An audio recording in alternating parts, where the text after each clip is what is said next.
wife was having sex with her handsome coworker, so I did this now. She's begging me for mercy. Dear Reddit, I am a man in my 35th year. She is 32 years old, my wife.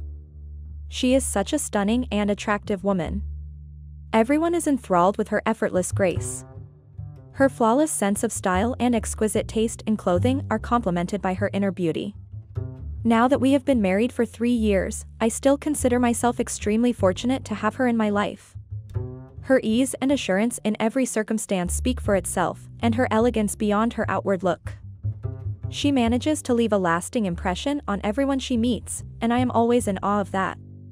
We were high school sweethearts, and everyone who knew us thought we were meant to be together forever. We had a lovely house, 2 beautiful children ages 10 and 12, a wonderful dog and a seemingly perfect life. But as time went on, cracks began to appear in our seemingly perfect facade. The constant demands of work and parenting took a toll on our relationship, and we started drifting apart. Despite our best efforts, we couldn't ignore the growing distance between us. But deep down I always believed that there was love and mutual respect between us after all the ups and downs we had been through. As the parental demands kept on increasing, we were less and less available for each other.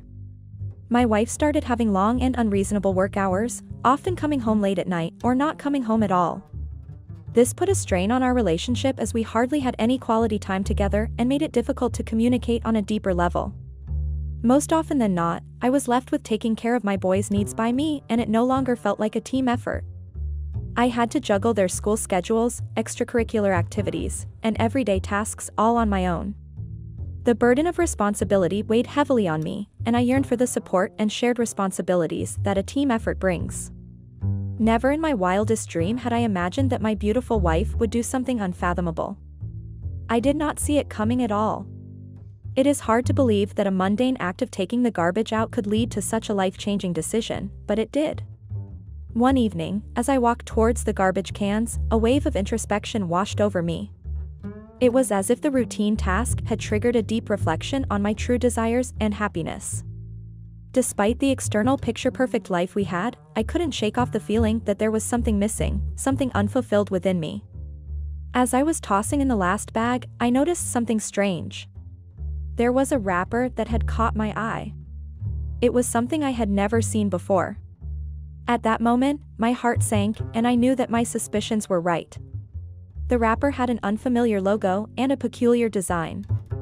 Its vibrant colors and intricate patterns seemed out of place among the usual packaging. As I examined it closer, a sense of unease washed over me, as if this discovery held a deeper meaning that I was yet to uncover. It was a used condom which did not belong to me. This is not something that I used, and also it had been too long since I had sex with my wife. My wife was cheating on me. I could feel it in my gut. The weight of the realization hit me like a ton of bricks. I returned to the house in a daze, my mind racing. How could she do this to me? I loved her more than anything in the world, and this was how she repaid me? It was unfathomable. Despite my initial shock, I tried to convince myself that I was overreacting. Maybe there was a logical explanation for the protective wrapper in the bin. Maybe she had a medical issue that I didn't know about. But deep down, I knew the truth. The evidence was too overwhelming to ignore. The texts on her phone, the late nights at work, and now this mysterious wrapper, it all pointed to one thing: betrayal. My heart sank as I realized that our relationship would never be the same again. I tried to put it out of my head and go about our daily life as normal. I went to work, I played with my children, and I acted as though everything was fine. But the more I thought about it, the more convinced I became that she was unfaithful. I started looking for signs, and they were all around me. The way she acted, the way she dressed, the way she talked, all of it seemed to point towards her being unfaithful. I could no longer ignore my intuition. I decided to confront her about my suspicions, hoping for an honest conversation that would put my mind at ease. However, deep down, I knew that regardless of the outcome, our relationship would never be the same again. So I confronted her. I told her what I had seen in the bin and asked her to explain it to me. At first, she was defensive, insisting that there was a logical explanation. But as I pressed her, her story started to unravel. She admitted that she had been having an affair for almost a year with the new employee at work. My world shattered around me as she confessed the painful truth. The trust one had placed in her was shattered, leaving me feeling betrayed and heartbroken. Everything I thought I knew about our relationship suddenly felt like a lie. I always had doubts about the new guy in her office.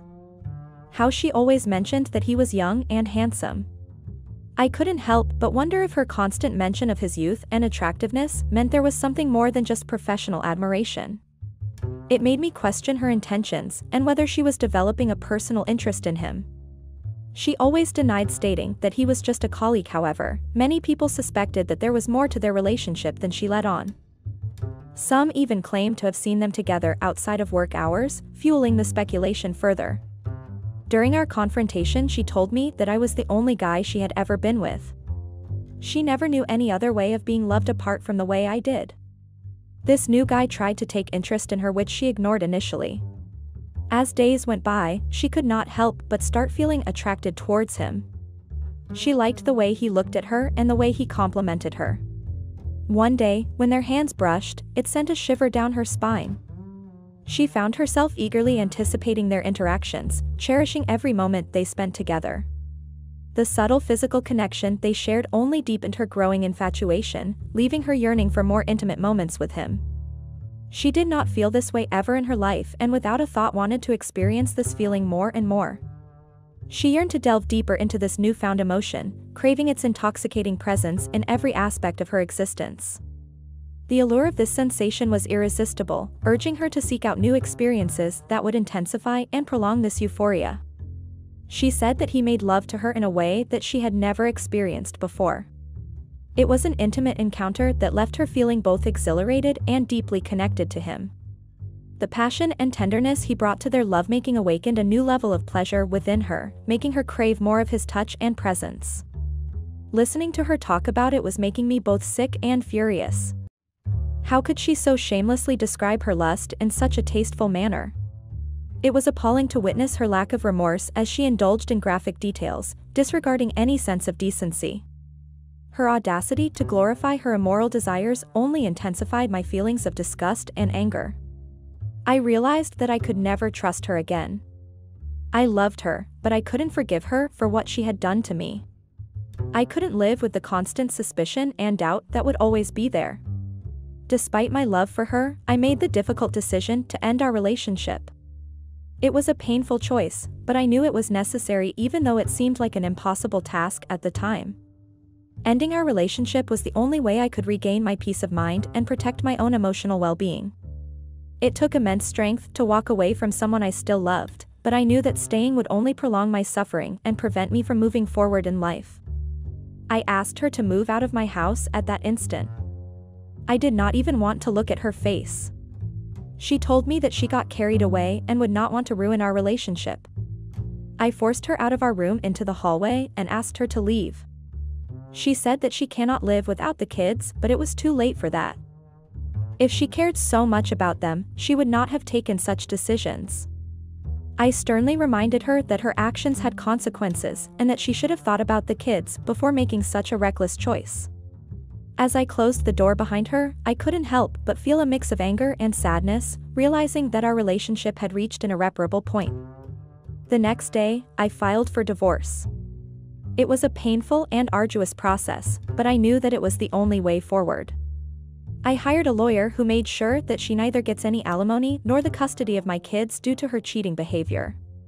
My lawyer suggested that I appeal in court that a woman who did not think about the well-being of her kids and hid her affair for almost a year did not deserve the custody of kids. He also asked me to present any evidence that I had collected of her infidelity and emphasize how her actions had negatively impacted our children's emotional well-being. I wanted her to realize that she made a huge mistake by taking things for granted. How much ever she tried, I would try with all my means to keep her away from my house and also my kids. The next day, I called all of our mutual friends and let them know that I had left my wife as she was cheating and would expect them to stay by my side. I also drove to her office during lunchtime to go meet her. I then announced in front of all her colleagues that we separated and she can now officially date this guy. I also questioned their boss about the company policy of office romance and what are the rules that apply to people who have affairs. I learned that after a week, both my wife and her boyfriend were fired from their respective jobs due to the policies against office romance.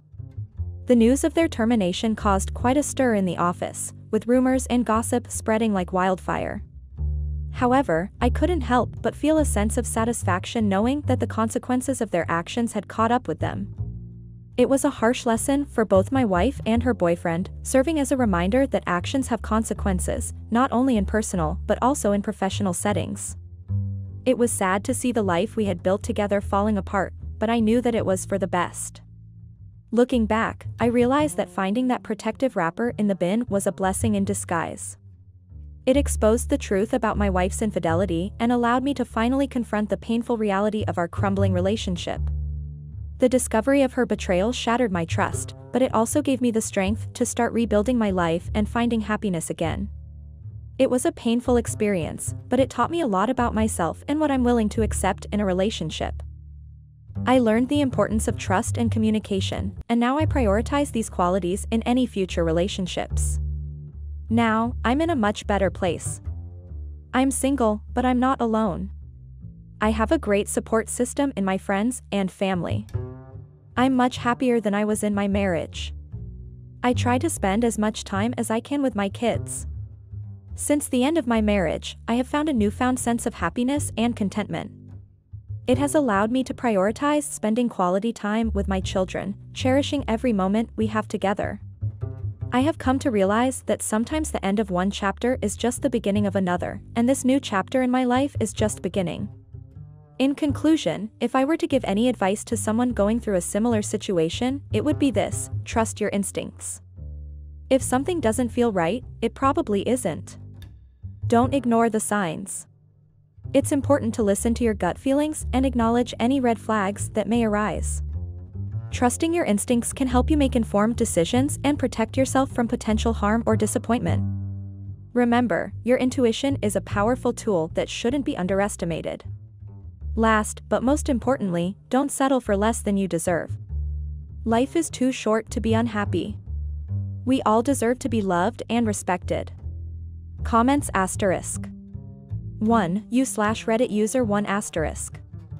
This is what happens when a man is busy with providing for the family. The woman decides that she is not getting enough love and tries to seek love outside of marriage.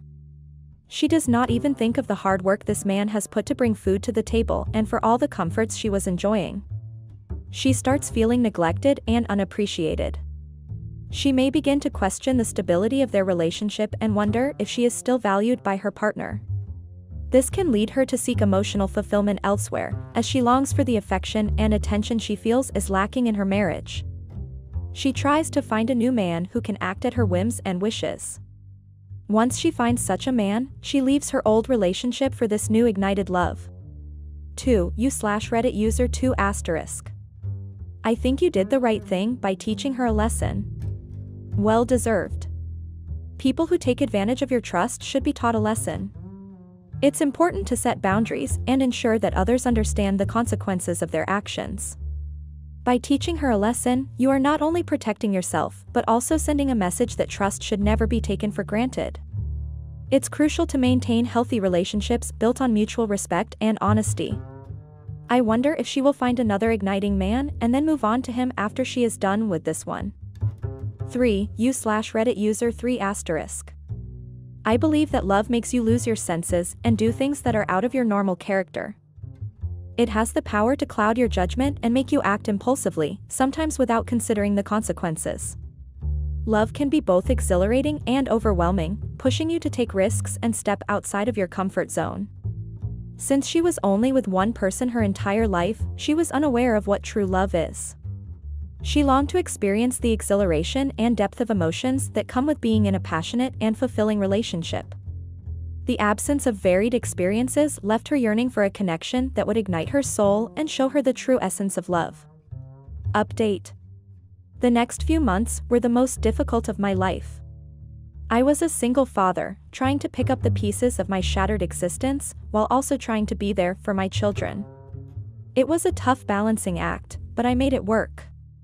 I was also finding out ways of how I could punish my wife for the betrayal that she had induced in my life. I had made sure that my wife was staying away from my kids. I did not let her talk to them or meet them. My kids were mature enough to understand what was going on and fully cooperated with my decision. They did not want to talk to her as well. They were as upset with her as I was. They could not believe that their mother could do something like this. Her new boyfriend that she had been cheating on has deserted her when she told him that she won't be getting any alimony but would like to appeal for custody of the kids. He was expecting her to get a hefty alimony with which he could start his own business.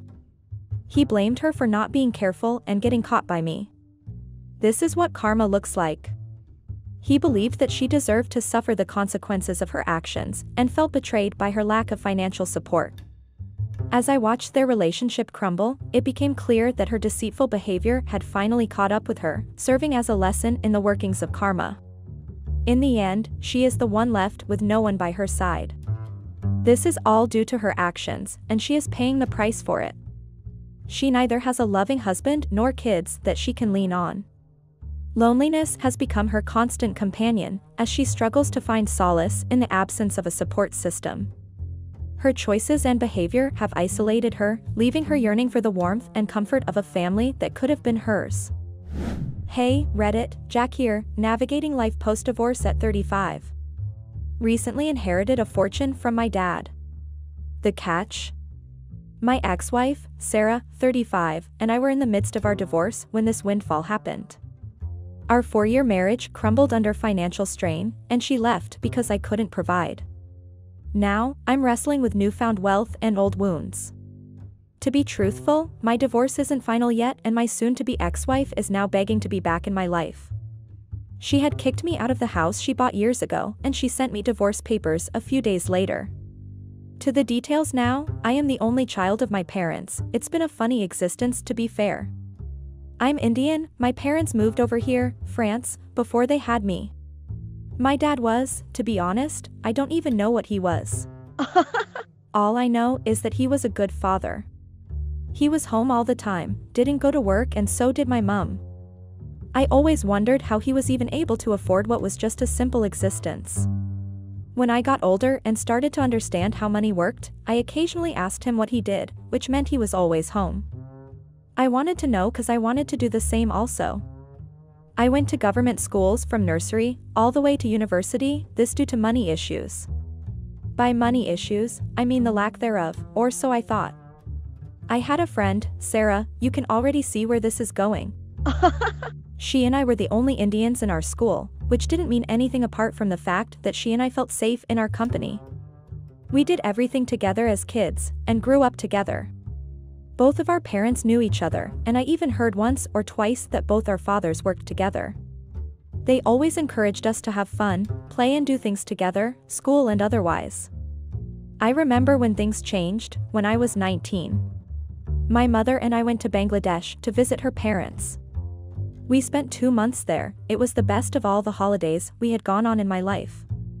I was happy to be in and around the culture, to go to ceremonies, to see how they said prayers there, and especially to see my grandparents. While I was there, I one day overheard my parents talk about an arranged marriage of some sorts. Hey everyone.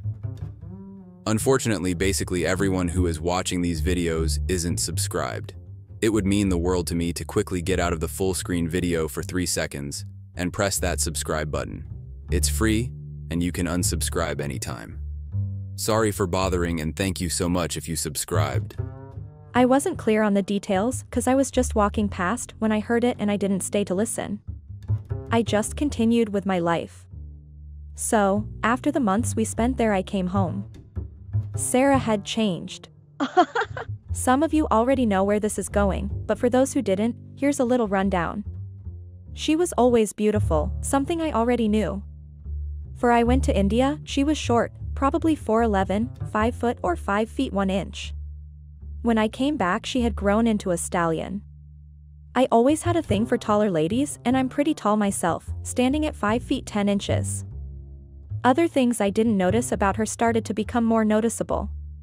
She was there when I came home. She and my dad welcomed us home. She brought croissants and a fruit basket with her. She had dressed real nice, like it was an event of some sorts. I won't lie to you, she looked mesmerizing. Like She gave me a passionate hug that lasted a while. We went out that day, anywhere to, as she said. I can't remember where we went that day, some of those places have even closed right now. A few days later, we went to Paris together. We had both decided to take a year off, before going to university. The year off had come to an end and we decided to check out the university we had both applied to and gotten accepted. Paris Sciences et Letters, the PSL Research University, Paris. We had a swell time there, she booked a hotel for both of us. We went to a party that night, stayed till 1 a.m. Then, we went to a nearby restaurant as the only reason we left the party was because Sarah was wasted and hungry. We bought a few things, she paid and we headed for the hotel we booked. When we got to the hotel, she got undressed in front of me. Yeah. Cue massive young boy penile panic. She put on a nightgown and joined me in bed. We had a long drunken conversation, laughed and played board games together. I must admit that when she became more than just a friend to me. I remember wanting to kiss her that day. I couldn't, because she was drunk and it would seem like I was taking advantage of her. Sarah and I waxed stronger as a pair. A few months into uni, I told about my newfound feelings for her and we started dating. We were in the same department and because both our families were close, we were allowed to rent a place off campus together. We were inseparable. Sarah was a bit of a materialistic girl. What do I mean a little bit? She is very materialistic. She also was an only child and her father, unlike mine, flaunted his wealth. To be honest, I'm still trying to figure out what it was they did. She had everything she wanted, her own car at 17, Mercedes-Benz. They had set up a trust fund for her, she had a platinum card and she lavished money at any given chance. Throughout our stay in uni, she paid for the house we lived in. Now, tell me why two students who didn't make any money for themselves would live in a 3-bedroom apartment that had a pool? I sometimes told her she didn't need to spend as much as she did. That we would still survive perfectly if we stayed in a self-contained apartment, if we cooked most of the food we ate, instead of ordering takeout every day. She never listened anyway, her dad funded her lifestyle and she was already spoiled. That was the only downside of being with her. I didn't have money, nor did I have wealthy parents, so I thought, and I didn't like accepting money from strangers, something my parents taught me against. After school we were both 23, I applied for a job as an assistant lecturer in the university which I schooled at. Sarah refused to get a job, stating that her mother was a housewife so she would too. I accepted that fact as I thought it was only fair that I provided for my family, just like my father did, mind you, we weren't married yet. Fast forward 8 years later, I had become a respectable lecturer in the university, I decided it was time for Sarah and I to get married. We were already dating for 12 years at this point. She was happy to tie the knot with me and her happiness, and mine were the only thing I wanted. We had both agreed that, like our parents, we were going to have just one child and we planned to stay without kids for a while before having children. Having one child was my idea and the waiting till later was hers. We were very compatible and everyone around us saw that. One problem though, a year after we got married, Sarah's father stopped funding her extravagant lifestyle. His words were, "You're now married, so your husband should now cover your expenses. Learn to live by your husband's means." That was good advice he gave her there, and I wish she had heeded it. Of course she didn't, for you can't unspoil a spoiled fruit. It didn't take long for her to start getting frustrated with my situation. My father and hers had tried to lure me into their business, which I didn't join cause it sounded shady. Maybe that was why her father cut her off. She started nagging me, she started denying me time with her, and sometimes we didn't even talk for weeks. It was annoying, how could something so sweet go sour so quick? She even vowed to make my life a living hell. She fulfilled her promise, trust me. I started to hate going home, the lecturer's salary I earned wasn't much, but to me it was an honest living. It was enough to more than take care of both of us and even enough to add a child's expenses. But nope, no way, she wanted me to earn $500,000 or more a year so she could have enough money to buy a Maybach every other day. She wanted Chanel purses and Louis Vuitton bags, one of which cost more than I earned in a month. It didn't take long for her to decide she's had enough. At the 3-year mark, as I planned our 3rd anniversary, she changed the locks on the house. It was a big house, one she bought on a whim because she had the money in her trust fund. I swear she really knew how to make a man cry. She kicked me out of the house. The very next day, as I walked into my office in school, there it was, divorce papers. I sat there, deep in thoughts. I didn't know what to say or do, I didn't know how to feel or how to try and fix it. I went home to my dad's. I didn't show up at work for days. I was thinking about how I lost my best friend, my lover and my woman. I stayed home for a while as I tried so hard to get my life together. I started going to the gym. I decided I wasn't going to just let it go easy, cause she wanted a percentage of what I had earned. She cited the fact that we had been together for close to 16 years should count for something, the fact that because of me she didn't work for those long years, which was a lie. I had to go to court. My parents opted to stay out of our little disagreement, as they thought we would settle our dispute. While I was home, my father tried again and again to make me join in his business. He respected the fact that I wanted to teach but wanted me to have a good life. He claimed that working with him would give me just that. I didn't want to join him because I had a bad feeling about it, and also, I felt that staying home all day would definitely not be good for my mental health. At some point my father stopped asking. Just 5 months ago, my father died from what seemed like a heart attack. He was buried days later, as was a part of our culture. His lawyer met me at the burial and told me that his dad had a plan and in a few months he would read me his will. When I got home, I thought about what would be in the will. The house may be a few $1,000s, say $200,000 max. Well. I was wrong as fuck. I saw Sarah at the burial. She looked beautiful. She waved at me and later on came to give her condolences. She then went on to talk about the divorce, saying that due to the loss she would ease up the divorce case. She did as she said though, a real woman of her words, that lady. She rewrote the divorce clauses and I signed them, then I was told that the divorce would be settled in 4 months. Just last month, Sarah called me. She went on a full rant crying profusely as she told me that her father had been arrested. She didn't know why, but that she needed comforting. I was tempted to go see her, but as I put my clothes on and headed over, I was met at my door by my mom and our family lawyer. He had come with the will which he said he'd be bringing. It was a video message and then a bunch of documents that I needed to sign. In the video message my father explained how he was happy that I didn't cave and joined him in his business. He spent a few hours explaining what his business was all about. It's something I can't go into because of how incredibly illegal it was. He then said that he knew he was dying and he opted not to die quietly. He decided he was going to out the whole enterprise. After that he went into talking about his assets. I was wowed. He had millions and he lived life as though he didn't even had anything. He drove a Honda Civic.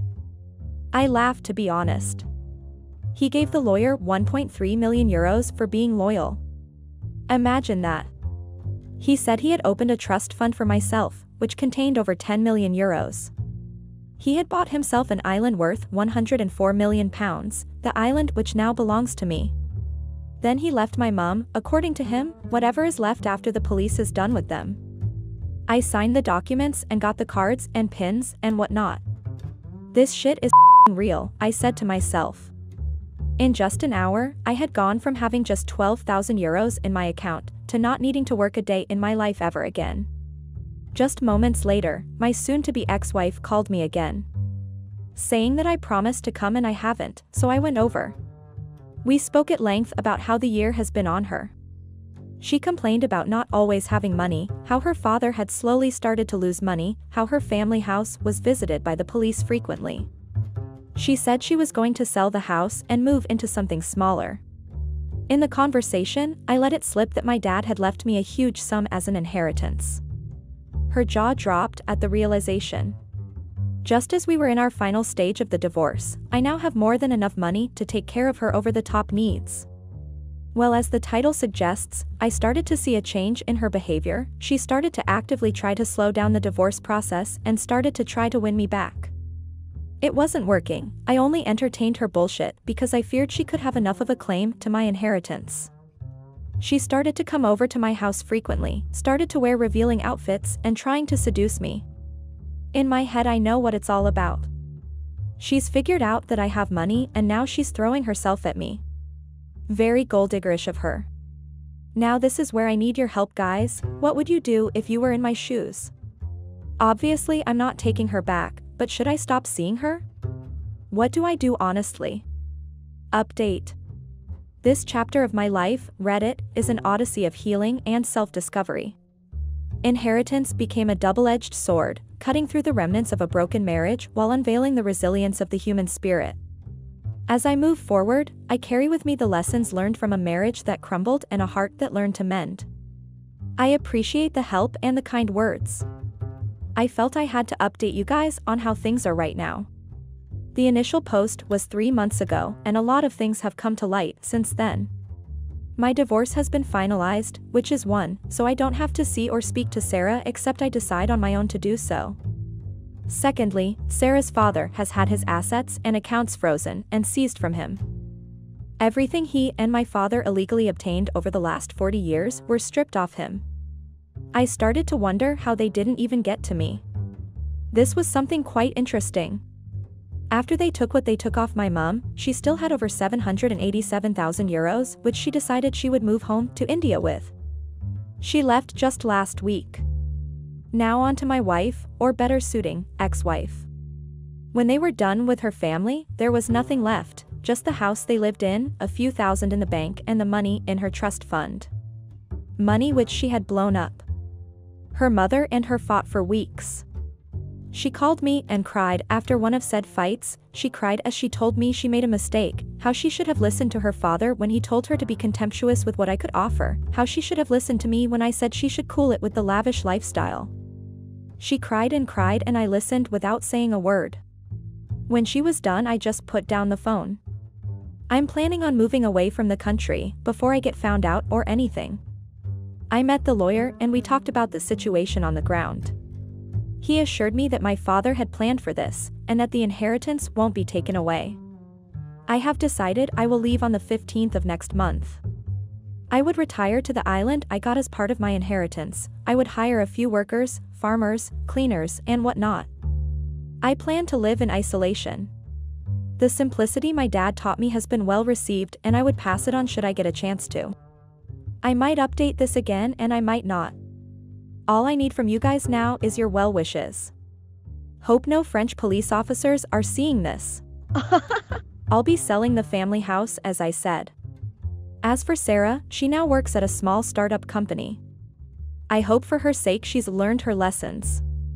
I might see her one last time before I leave. I wish her the best in her endeavors, but a part of me is hoping she gets treated badly in her next relationship. Hope I'm not evil for wishing so? Well, Reddit. That's my life, all written out for you. I hope this doesn't end up on YT.